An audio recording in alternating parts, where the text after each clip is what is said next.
Dante's a no-holds-barred, unrelenting, never say die, just not going to give in. If anything sort of confronts him, he's ready to go up against it. Kind of a brutal bastard. Dante's not a good guy. He's like, ah! He's a guy who kicks down the doors of hell, quite literally. Kind of a basically.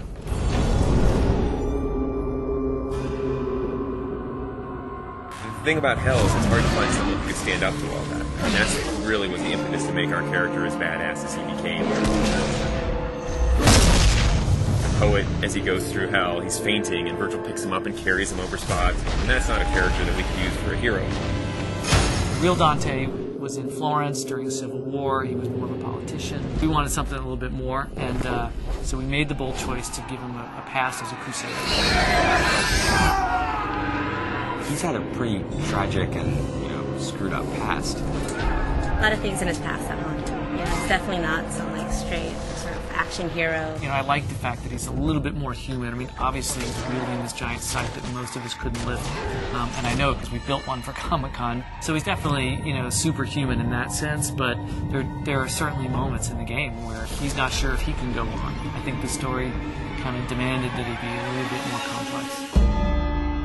The first line of the poem is, at the midpoint on the journey of life, I found myself in a dark forest, and it's a metaphor for him being confused and troubled about his own life, but we wanted to go to the nth degree for the video game. And so we wanted him to basically have committed all these horrible sins. Dante is guilty of all 9 sins and then some. Definitely start to see how his family factors into it, and you might start to see some familiar faces as you're going through hell and how that sort of messes with him. He's done a lot of bad things in his life. I think one of the important things is as you play through the game, you realize that Dante also tries to redeem himself.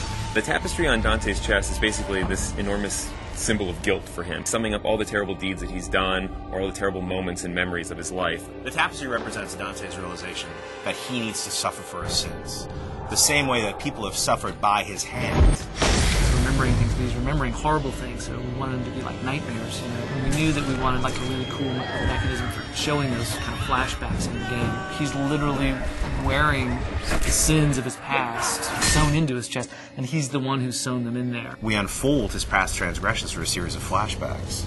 Start to discover how much of a bastard Dante really was. Greed specifically is a turning point where you've discovered a lot more about Dante than maybe you even want to know about. Greed's a little more of a cerebral level. It's about puzzles. It's this very mechanized place with gears and motors, as opposed to most of hell, which is very organic. It's in a lot of ways the most hellish level. People are being tortured there in ways that you haven't seen yet. It's almost a big stone factory of torture. One of the big set pieces of Greed is the Wheel of Fortune. Everything in Greed is kind of controlled by this crystal wheel of possibilities. The Hoarder Waster are actually 2 characters in the poem. We've combined them into one. Technically are 2 people, but they've been sewn together. One wants to hoard, collect wealth, the other wants to constantly expend wealth.